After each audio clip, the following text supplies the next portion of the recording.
Hello, welcome to Friday Night Live. What are we up to? Number 7. We're all. This is the special, special Friday Christmas edition, I should say. We're between Christmas and New Year at the moment. So say g'day. G'day, Warren. Warren's here. We're, as you can see, we're back on the back deck. We've got a few people here. Say g'day so I don't get lonely. You know how sensitive I am. So yes. So tonight I want to hear about how your Christmases went, what you got planned for New Year's, and we're also going to do some. We might have a bit of a chat about what sort of things I pay attention to this time of the year. So, because it's a busy time of the year, and that's good for well, it's good and bad for detecting. So, we'll have a bit of a chat about that. G'day, Ashley. Glad to see you here. First time listening. Maybe you've watched a few in the recorded ones that go up on Facebook. So, yes, welcome. So we may as well jump straight into it. So I've got 2 or 3 little hints for people that for detecting this time of the year. One of them is make sure there's obviously a lot of people around. So when you're talking about beaches and parks and that sort of thing, you really need to you really need to pay attention to the fact that you're not disturbing anyone. It's a busy time of year. It's a busy time of year. People get a bit wound up this time of year, and if you're ruining their holidays, or what they perceive as ruining their holidays, they get a bit. They can get a bit cranky. So, so that's the bad bit. So you've got to go. You've got to do the beaches at night and early in the morning, and even some of the busy parks. You've got to do them at night and during the day. G'day, Bodell. Nice to see you here. I think that's how you pronounce your name. So that's my number 1 tip: is you've got to get out of the road, and you've got to start detecting at night, really. And you may. The second thing, it leads me into the second point, is you may find a. So, for instance, we just went up to Woodford. Now, I don't think you can detect up there. I've never asked, and we weren't there at the end. It sort of goes all night, so you can't really detect during the night up there. But at the end, it would be a highly productive area. I'm not sure of whether anyone does it, but what an amazing place to detect. You know, some of those concert areas are just on the grass. So it's an amazing place. It would be an amazing place to detect. How you get in there and how you get permission and would be a nightmare. But you can't really do it while it's on. You'd have to wait to the end. So that's another thing. That's the second point. Is look for this time of year is fantastic. I'm always snapping photos this time of year of even the beaches. Some of the parks where there's a lot of people kicking around, just so I can go back at a later date and know exactly where people were. And you might go back. No one could detect that for 3 months. I might go back back before Easter, and I know exactly where people congregate in certain periods of time.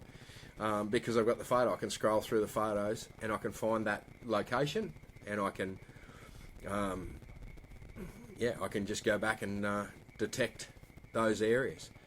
G'day, Mad Matty. How are you? What did everyone get up to at Christmas time? Make sure you say g'day. So we've got a few there watching, and it's good this time of year.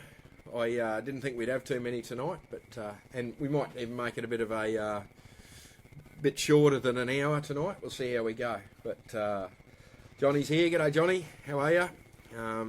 Good to see you. Did anyone get out detecting? What did you do for Christmas? What do you got planned for New Year's? New Year's is great if you've got the patience for it, and not a good drinker, not a big drinker. You hit some of those locations at 4 or 5 o'clock in the morning. 4 or 5 o'clock in the morning on New Year's Day, if you like. They're just fantastic. So, particularly if you've got the photos and you know exactly where people were congregating, because maybe the next day or the following few days, the detecting's still great, but you've got to know where the people were, or where the food van was, or where where if you're looking for recent drops. So, yeah.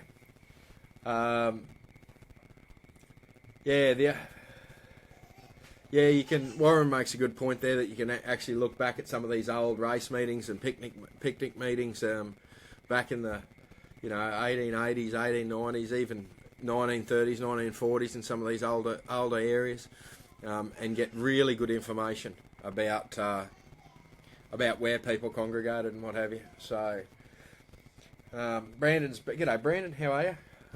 He's been having a pan around Gympie today. Few little pieces. Oh, good, you got some bits. So that's fantastic, Brandon. Johnny's been doing what I've been doing. Johnny's been doing a few odd jobs around the place. I spent all day today. It was, I don't know, it felt like it was 35 degrees, but I don't think it was that hot today in Brisbane. But I spent all day on a dingo bobcat. So doing a bit of work around the house. So it was hot, one might say, standing 10 inches from a bloody engine all day. I'm a bit worn out, so I'm having a nice cold drink tonight. So, g'day Trisha, how are you? Good to see you again. Hope your Land Cruiser's all running fine. I think Trish had some problems with a vehicle last week, so hope it's all going well. G'day Joshua, good to see you. And Victor's here again. G'day Victor, good to see you. Things are very good. So what did everyone do for Christmas? Be interested in that. Trish has been digging up agate, so that's a bit interesting. So, g'day Brian. I've been a bit disorganised today. Brian almost missed the show, but I didn't put out notifications like I normally do this week. So it'll be interesting to see how many we get. So I notice all the stayers are here, so all the regulars are here. So, but yeah, it was just because I actually haven't been at work this week, so I've been doing a lot of work around the house. So we just went down to had Christmas down at my parents' place down the Gold Coast. All the family was there. The young bloke had a ball, so yeah. G'day Matt, how are you? First time listener, welcome mate. I'm Ben. Just in case you don't know who I am, I'm Ben from Gold Diggers. And every Friday night at 7:30, come rain, hail or shine, or a really, really good excuse, I'm here having a chat to you and answering any of your questions and helping out. So, it's good to see you here. So, Trisha's been digging those agates up in a dress. Geez, that's it's probably good weather for it in the heat. in a dress. So certainly not jeans weather, that's for sure. So right, have we got any questions?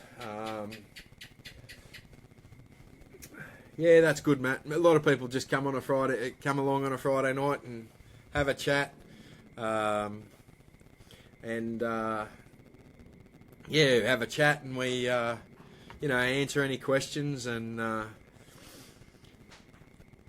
so it's all happening here. So Rodney, g'day Rodney, just got a gold monster for Christmas. Have you had a crack at it yet? I'll be interested to see what you think of it. So that'll be good. Mick's here and the young guns. As long the kids thought they were going to miss the show, so it's good to see you here. Have you been doing much up there, mate? I'll bet you it's been warm up there the last few days. So, it's all good. So we did a couple of tips early in the show. If you want to re-watch the show later on it'll be live up on Facebook straight after this. So make sure you like it and share it if you don't mind. If you like it, if you don't like it, let me know, because we're trying to improve this and trying to get better at it. And normally so tonight we're back on this is how it originally started. Me sitting on my back deck, having a quiet one on a Friday night, and having a chat to everyone. So we have upgraded our technology a little bit. Down at the shop, we got a bit of a setup there that we can put computer screens up on the up behind us and what have you. So, but tonight, since I'm off this week, we're back on the back deck. So,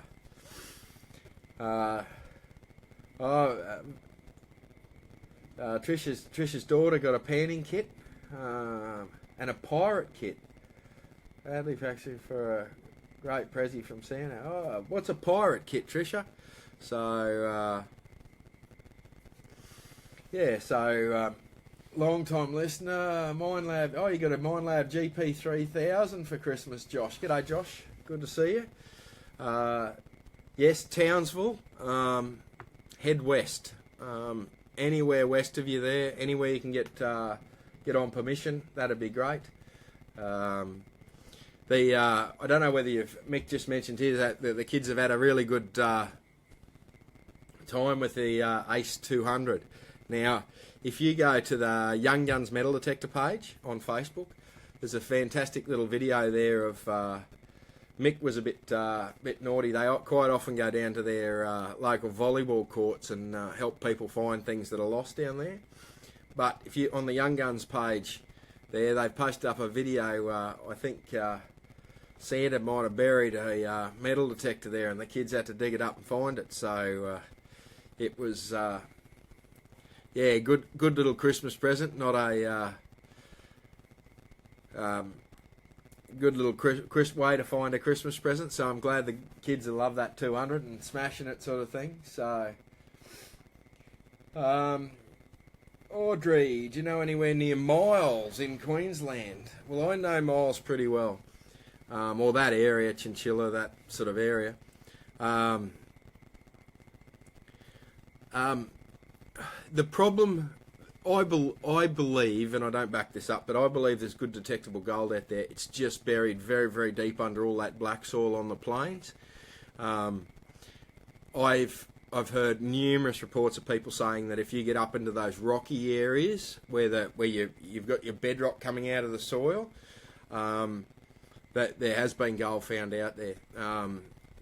But that whole Downs area, unless you get down to the southern Downs, Warwick, Inglewood, Texas, down that way towards the border, not good reliable gold. But not to say that there isn't any out there, and I've heard of gold coming out of those rocky outcrops on the out that way. I had a guy who said I went out a couple of years ago. I went out to the Roma show and I had a guy in there came in and saw me about upgrading a machine, and he said he had a little patch on his property where it's a fairly rocky, hilly sort of area, not mountainous, but hilly area, and it's rocky. And apparently he was panning some gold out there and wanted to upgrade to a detector. So, yeah, so. Yes, so, who else?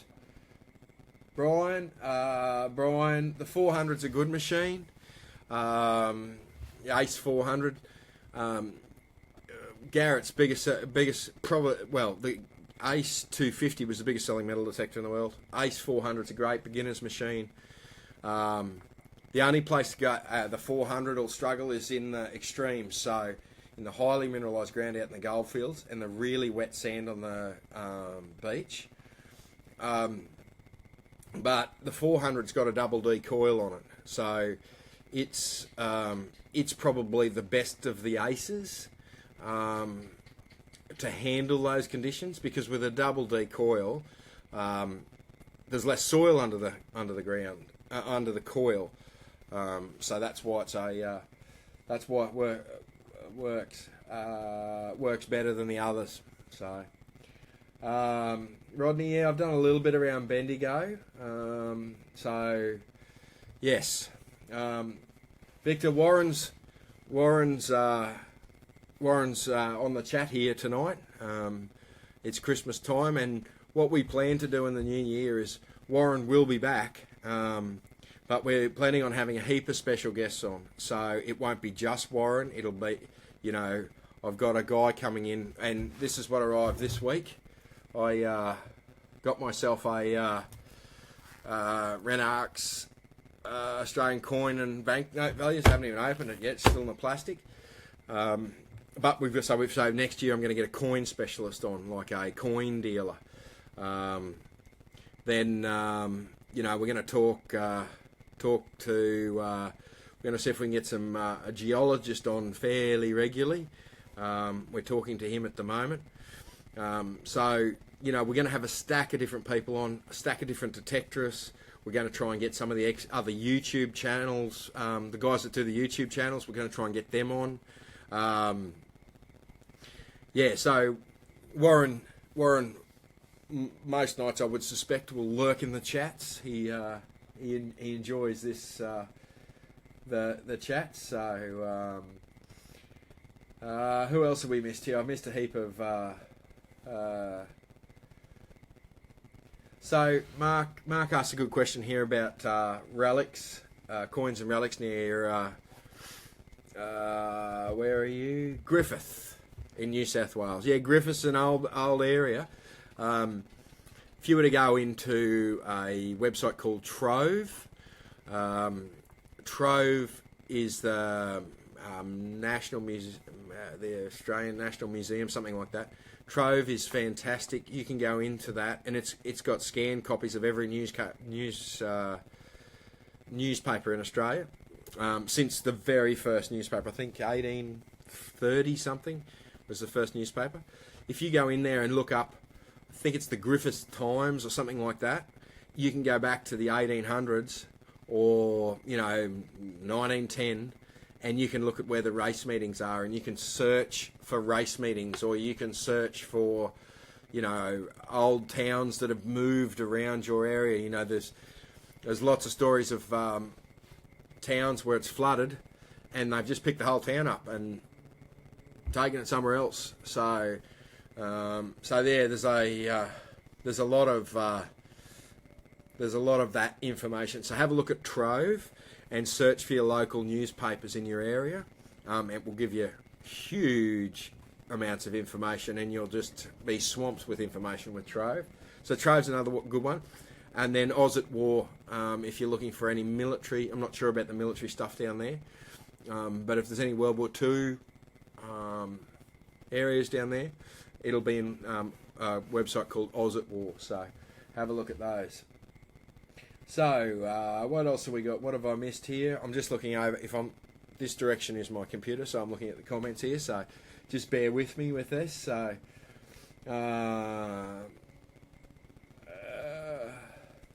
Victor's off to Wattle Flat for a bit of detecting to Cephalonia. Oh, he's got a 12-inch Dream Mat sluice, so you'll have a lot of fun with that, Victor. Just watch the rules down there.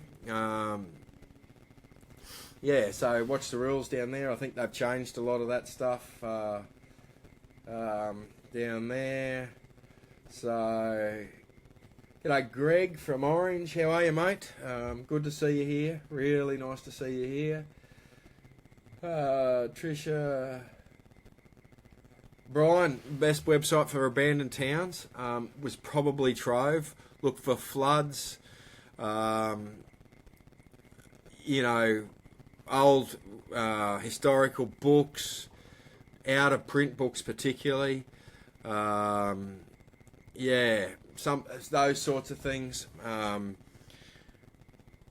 That's the best bet. Like abandoned towns, you're looking for sort of mining rushes that sort of petered out, and a lot of those abandoned towns are for that reason. So, a lot of old books. Get into the old bookshops. That's a good way. Trove's a bit hard to find abandoned towns. Although, if you look for on Trove, when you go into Trove, they show you the years that the newspaper was published. So if you find an obscure newspaper that's based around you and it stops in 1890 or 1910, it's worthwhile investigating that. That's just another thing. South Australia, Scott asked about South Australia. I haven't done a lot of detecting in South Australia. It's not a huge amount of gold in South Australia. It's virtually it's the state with the least gold in it. So, so South Australia makes it a bit tough. Warren here talks about old books and old maps and that sort of thing. So, yes. I think, Tom, g'day Tom. I think I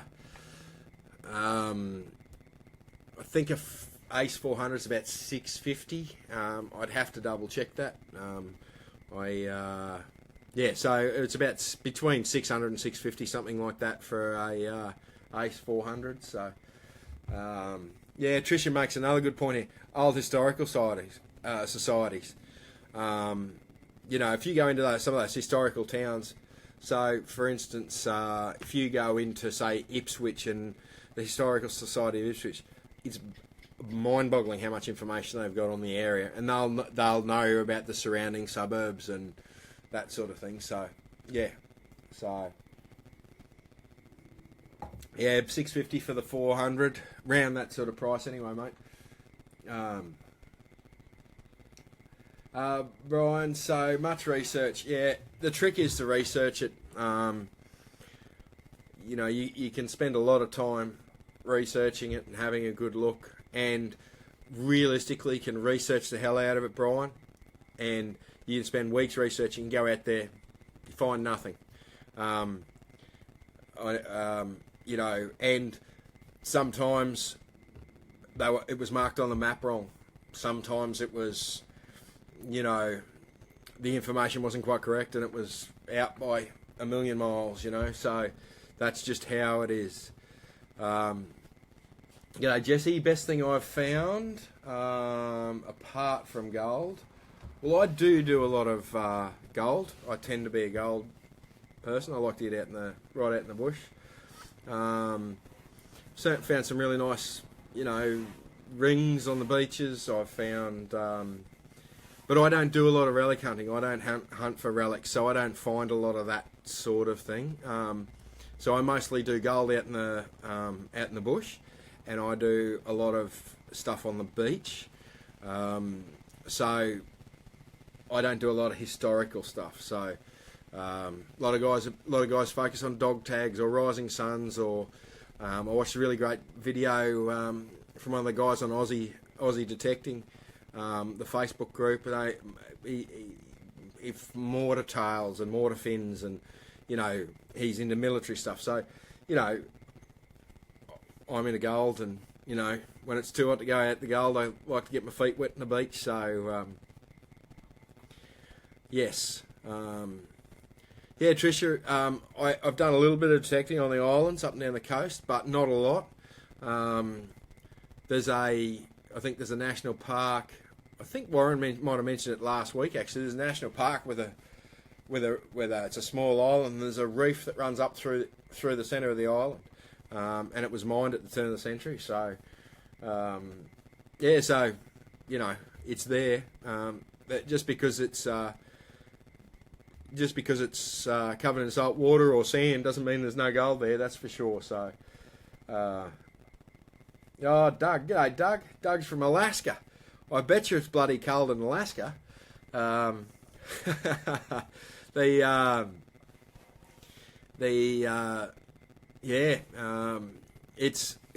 was hot today on that machine I was running around on. Just the heat from the engine, and it was hot. So if I look a bit drawn and needing a cold drink, that's probably why. So I think Doug, I think you're our furthest away listener. So it's fantastic to see you here, Doug. So yes, Maidenwell, Bunya Mountains, and Nango.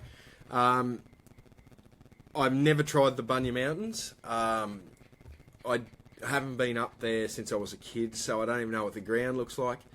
Any of those rocky areas might be worth a go. Tends to be a bit more back on the dividing range, though. You mentioned Nanango there. Nanango's a hot spot, and that area, Gympie, Nanango, even up to the ranges all the way along the Great Divide there are phenomenal. I suspect from the border all the way through for miles. There's all good gold through there. There's hot spots, very, very rich hot spots in certain areas. I know Highfields, Crow's Nest. I know there's good gold through all that area. Then going up further south, just over the range from Kingaroy. Kingaroy's a little bit away from the range, but if you come back to the range, there's all good gold through there. That's sort of getting back into that Nanango area. So, what else have we got? Yeah, Trisha's on the range. She's getting all sorts of stuff there. So, Doug, 5 degrees Fahrenheit. What's that in? That's crazy. 5 degrees. I don't even know what that is in Celsius. All I know is it's bloody cold. Yes, I don't know whether I'd like that. I bet you're not doing too much detecting or chasing gold around. Bloody 5 degrees Fahrenheit. That must be minus 10 or 15 or something like that. That's crazy. And then, here we go. Faz is up in Claremont. 39 today in Claremont. And did you get much? You say you're detecting today, Fazza. Did you get much detecting done, or did you pull up stumps early? So it's minus 15. See, Warren's looked it up for us. So yes, yes. Let's have a look here. So Josh, g'day Josh. Freddie's here. Hello, Freddie. Robin, great to see you, Robin. So Josh asked an interesting question. It's really good to have you here, Robin. I know you've been trying to make it a few times, but Josh asked a really good question, and it goes into a little bit about how to read the beach when you talk about shallow water and deep water. So on the beach, I like to, if it's a beach I haven't been to before, I like to go up and down the beach, which is sort of against what most people will tell you to do. The beauty about going up and down the beach is it tells you where the heavies are sitting on that particular beach. So there will be a patch of ground, and normally you can see it. Normally when you get to know it a little bit better, it tends to be where the gravel, the heavier gravel shells and that sort of thing, where they sit. But the best way to know it is, of course, you're going to get the spendable stuff up the top, but normally it's when people go into the water that are going to drop their rings. So normally that's in, a foot, 2 feet of water, depending on the tide, of course. It can be 6 feet if it's high tide. That's important to go on low tide and get access to all those areas. Look in the channels. A lot of the depressions if you walk 2 feet in the sand, some will be, it'll be here, and then you walk into a hole. That's the hole where stuff normally sits, is my experience. Every beach is different. You go into the beaches on the bay here, it's completely different. It's where it's dropped, it sits. It doesn't move that much. So that's my tips for beaches. And if you can, stick to one beach until you sort of understand it. It will teach you a lot. I know it can get a bit boring. You might want to try somewhere else, but if you stick to one beach, you sort of get to know how to read that beach. And, Right, so... Yeah, Doug says the ground frozen solid, locked up right now. Oh, snow gold ring. So you hit the playground, so snow gold rings. Oh, great. That's as long as you're getting a swing in. So I haven't had a swing since before Christmas. So I've been terrible. So Owen. I don't know about Detector Guru, but thanks for the compliment, mate. It's good to have you here. I enjoy everyone being here. So, no problems, Josh. I am full of information, and I can talk about detecting until the cows come home.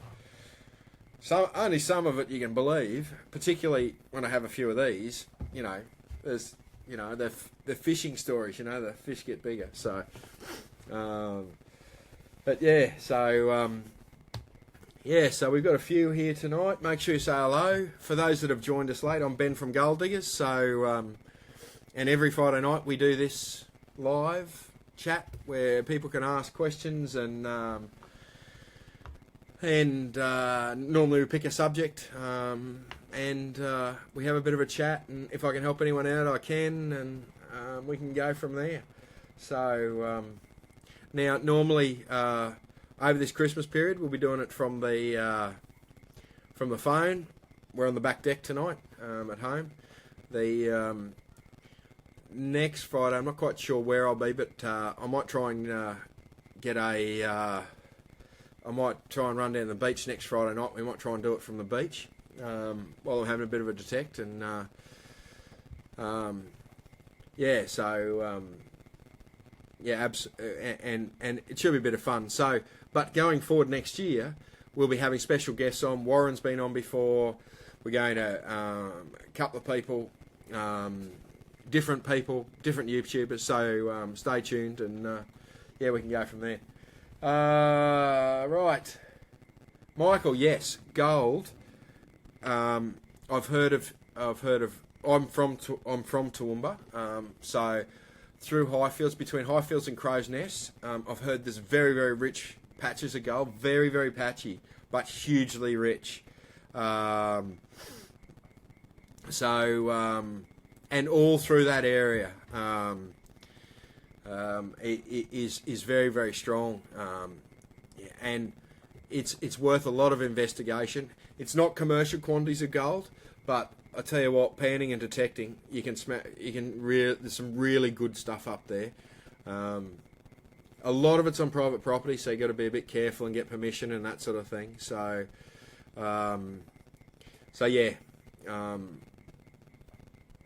give that a really good go, Michael. I know you're not far from there, so give it a really good go, because there's some decent stuff there. So, yeah. Right. Ryan, done much better than Pilbara. Haven't done much. I haven't done any at the Pilbara, to be completely fair. We're planning a WA trip on next year. Next year. I can't remember what day it is, let alone what year it is. But we're planning on a WA trip next year, and so that should be good. And I plan to take everyone with me, and I'm going to annoy everyone with these live videos and hopefully live digs when I find a piece of gold, all that sort of stuff. So you'll come on a trip to WA with me. So yes, um, Doug's found some decent rings by the look of it. $3,000 in the snow. Wow, they're the sort of rings that I like finding, Doug. They're just few and far between. So we get Maryborough. Are you talking about, Robin? Are you talking about Maryborough in Queensland or down south? So, but yes, we get to both places on occasions. Next year we're talking about doing a bit of a tour. We're doing a few bits and pieces, so look forward to that. But that'll be later in the year, sort of thing. G'day, Larry. How are you? Ryan's here. Who else is here? Let's have a look here. Yeah, we're going to do a lot with Warren. Doug asked if we're going to get together with Warren. Yeah, Warren and I are reasonable mates, and we like a bit of a banter and a good chat. So we're going to do some detecting out in the goldfields, and we're going to do lots of stuff. He might even convince me to dig up some relics at some stage, which might be a challenge. But yeah, so. Mark asked a good question. Mark asked, what's the best way to meet people, like-minded people, to dig with in rural New South Wales? That's the toughest bit, the rural part. There's quite often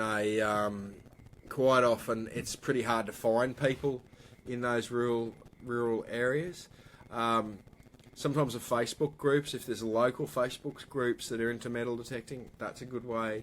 A lot of the forums are sort of shifting from the website to online.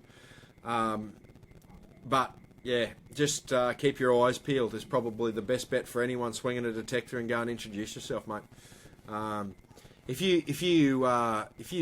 some of those big, it depends whether you're in gold or relics. Gold's a bit harder, but if you're into relics, and some of those bigger Facebook forums or Facebook groups are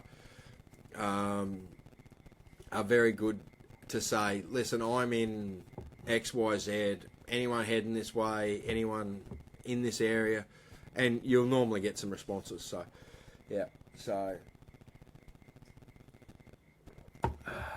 Right. Brian, when you ask for permission, do you like 50-50, was it? Go 50-50 with the findings. Normally, some of the relic guys particularly will just go, you know what, I'll show you everything I find. If you don't want it, I'll keep it. If you want it, you can have it, sort of thing. It's a bit more casual. With gold, you really need to have an arrangement beforehand. If you don't have a firm arrangement beforehand and you come out with a 20 kilo nugget, I'll guarantee to you that the landowner will say, no, I haven't got any permission, sort of thing. So,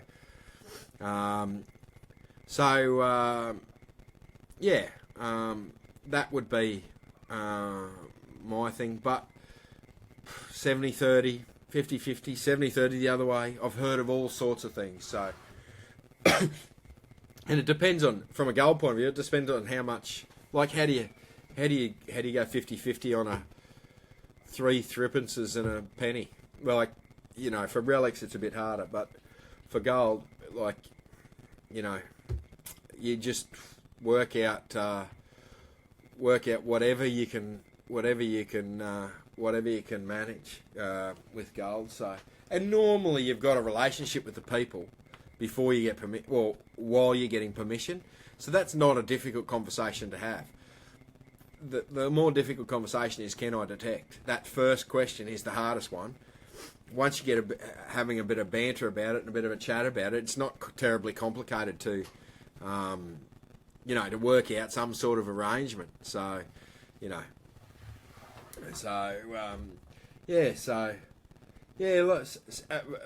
Bodell makes a good point here. Some of the gem clubs are really good. There'll be a lot of gold people in that as well. So, yeah.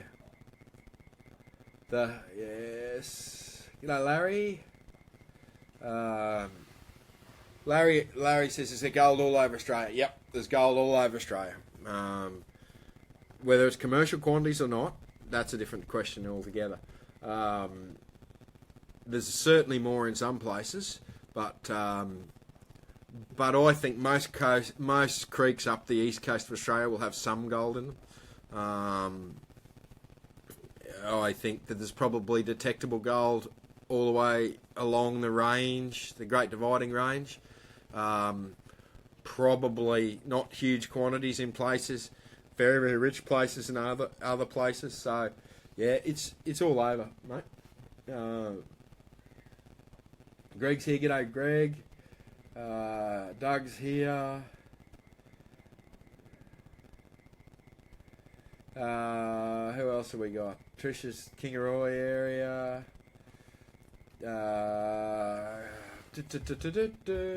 What else have we got? Oh, Doug is the only NQ Explorer in Alaska. Surely you've got more than one in Alaska, Warren. Like, that's fantastic. So, who else have we got here? G'day, Linda. How's that Max going? It's pretty you'll get it. Don't worry about that, and it'll click into place, and away you go.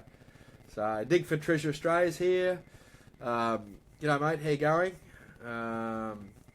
And on the beach, it's very, very important that he makes a great point there. You got to get the settings right on the machine. I know there's a stack of so we were just talking about an AT Max, right? There's a stack of videos on there going, this is a piece of rubbish on the beach. There's a stack of videos on YouTube. You can watch them all day long, but the machine's set up wrong. Of course, it's not going to work properly on the beach. I can set the beat, and most people know that we can set that machine up so it runs quiet as a mouse on the beach. So you really have to know your machine really well, particularly VLFs on the beach. 3030 is a good machine on the beach, but if you have the settings wrong, they're rubbish. So you've got to have the machine set up right. So yeah, so yes. Josh, we're talking about a written contract. On the back of your fossicking permit, there's normally an area for permissions on the back. I don't know what state you're in, but a lot of people use that as an agreement, and both parties sign it, and it's convenient because it's on your fossicking permit. You can just scribble it down there and go, right, sign that, beautiful, done. We both know where we stand. So that would be my suggestion. And it depends on how well you know the people. If you don't know them that well, that's a great idea. If you know them really well, depends on the relationship you have with them, I suppose. So, some of those old farmers, they don't care. Handshake does the job, so... g'day, Tom. How are you? Good to see you. What else have we got here? Dig for Treasure asked, do you prefer detecting the beaches? I prefer them at night. I can just concentrate and I can kick on, and it's a bit of a relaxing time for me, really. At night. During the night, particularly on the Gold Coast there, sometimes the beaches can be really busy. You go down on a Saturday night trying to detect Surfers Paradise, you're not a hope in hell. So there's 1,000 people there. So, right, who else?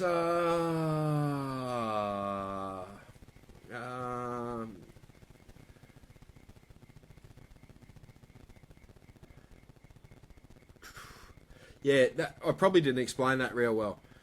If you've got private permission, right, and on the Queensland fossicking licence, certainly, you've got to get the private permission signed on the back of your fossicking permit, right?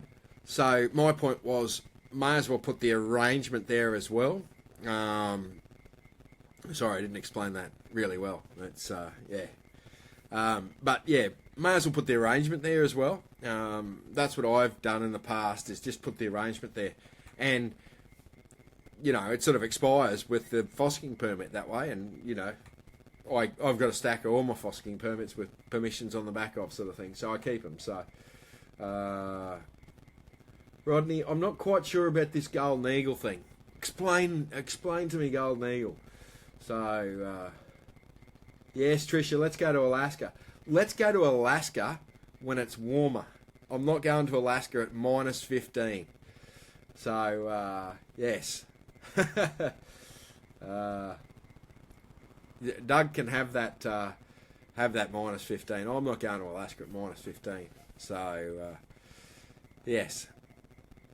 Mark asked a question there. To find a link to the fossicking permit, just go to the Mines Department, New South Wales.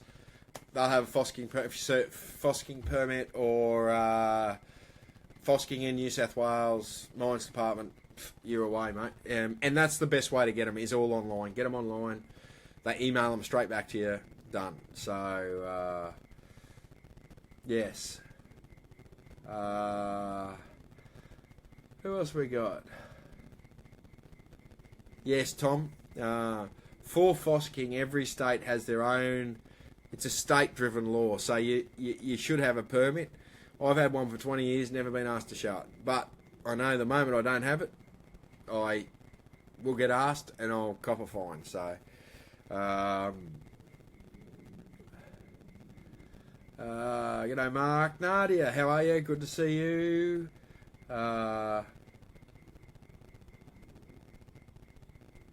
Yeah, Michael's run the max in the... See, Michael, if you were to go on YouTube right now and search AT Max on the saltwater beach, there'd be 1,000 videos there saying it's rubbish, don't buy it.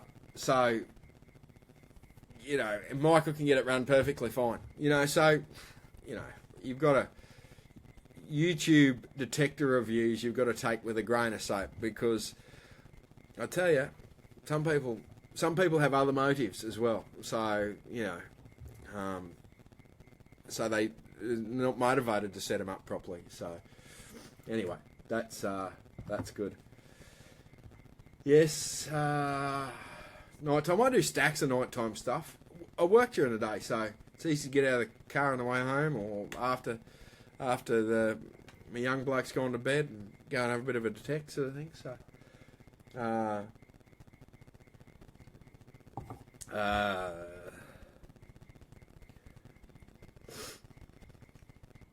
righto, what else we got here? Mark, let us know. I'll put the link to the New South Wales fossicking permits in the comments if you can't find the link. I'll put it in after the show. So, yeah. Also, with the New South Wales fossicking permit, it asks you where you want to fossick. Make sure you put in all state forests there, because it's part of the old miners' right. You can camp for nothing and fossick in those old state forests. So make sure you put that on your New South Wales fossicking permit as well. So, g'day, Josh. I think I might have already said hello to you. Donna's here. Hello, Donna.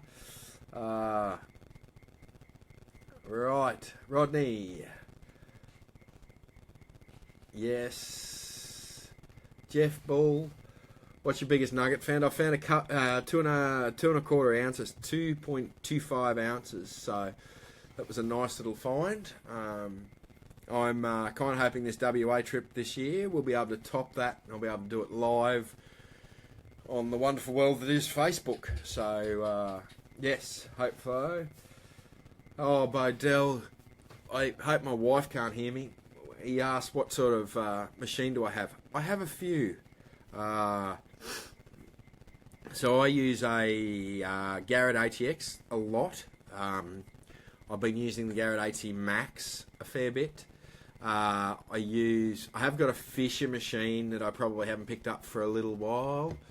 I've got a Bounty Hunter machine, which I really, really like. So I've actually just recently, I've had an old Infinium sitting around, and I've actually the shafts on the Infiniums were terrible. They were really floppy. But they're a phenomenal beach machine. So I've actually just got a universal. I just bought a universal shaft from Cleggy at detectorist.com.au, and I've put my Infinium on that shaft, and it seems like it's Mickey Mouse now. And I've put it in the car ready to go and have a crack on the beach with it over the Christmas break. I just haven't had a chance yet. So, but yeah, so yes. Right. 705. Doug's got a Minelab 705. Good machine, Doug. I think AT Max, there's a coil size depend on what you're looking for. Oh, coils. We're going to get into coils in a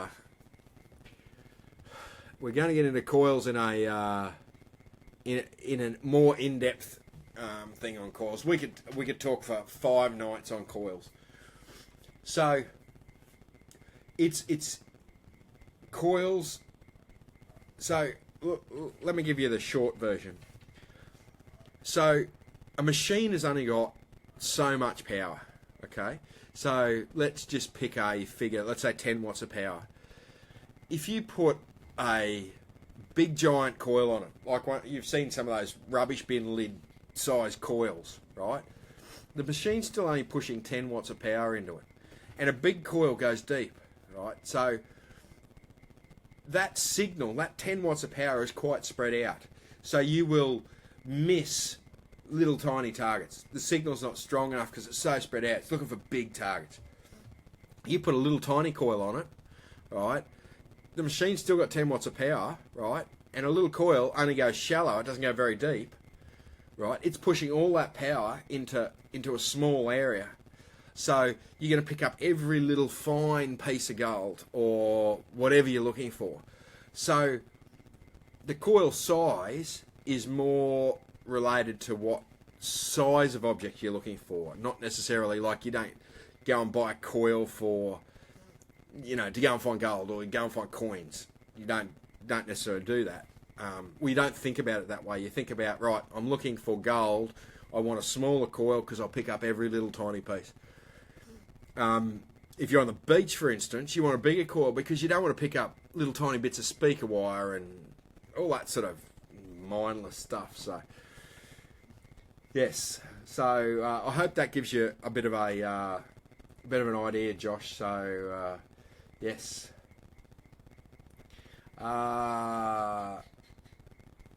Yes. Oh, I see now. The golden egg. Yeah, don't worry about me. Thanks, Nadia. Explaining it to me. Golden egg was the largest nugget. 35.3. I don't think I'll find a 35.3 kilo nugget in WA, but you never know. I just want to go past my 2.25 nugget. That's a decent nugget. Oh, here we go. Nothing worse. I've fixed. Dig for Treasure Australia says nothing worse than a floppy shaft. That I can agree with that. I no longer have a floppy shaft. So thanks for your input there. Yes. Right tool for the right dog with coils. So, Bodell, so 2 coils. Like, for instance, on the AT, like that AT Max I'm using at the moment, I've got or even though the coil is not specifically designed, it works really well for it. I've got the little, is it the Snake coil from Nell that I'm playing with. I find that pretty good. The 5x8 Garrett coil is good on it as well. So I use that out in the gold fields because I want to pick up every little tiny piece of gold. When I'm on the beach, I put the standard coil on it and it smashes it. So, like, 5x8 is the smallest coil I put on it, and 8.5x11 is the biggest coil I put on it. So, with something like a AT Max, or any VLF machine, there's not a huge size discrepancy that you can put on it. Where that size discrepancy comes in is when you're talking big pulse machines like ATX, GPX 5000, GPZ 7000. You can put giant coils on the thing. I don't know how people swing them, so I struggle to swing them anyway. So yeah, I would suggest that you end up with a 2 coil situation.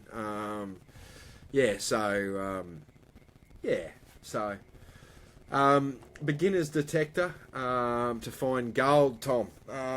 Tom, the problem you've got is you need to get a good machine for gold. You need a machine that can ground balance. The ground balancing machines start at sort of $750 and above. So it's sort of not really a beginner's machine. You can find gold with any machine, but you're better with a machine that can ground balance. Like Ace 400 is a good machine. It's 650 odd. It doesn't have a ground balance, but it's still a reasonable machine out there. The 750 machine is a Bounty Hunter Land Ranger Pro. Don't quote me on that. It's something like that name. They're a good machine. Anything sort of, from that 750 mark up are going to be a good gold machine because you can ground balance it. Johnny says the 2300. Yeah, the SDC 2300. It's a good gold machine, but it's $4,000, so it's not quite a beginner machine. I use an ATX. I feel like I get similar results to a 2300 with the small coil on it. It's horses for courses, and but it does come down to budget. It's a budget thing. If you've got $4,000 to drop, it's a different machine to a beginning, and you've only got $500 to spend. So it's a real, yeah. So, Brian here, the Ace 400 is a good machine. Yeah, it's a good machine. It's a good all-round machine. It's fantastic that machine is just incredible on coins and relics and parks. It's like a vacuum cleaner, that machine. So it's a really good machine. So righto. Well, so we're getting close to the end here. So we might call it quits.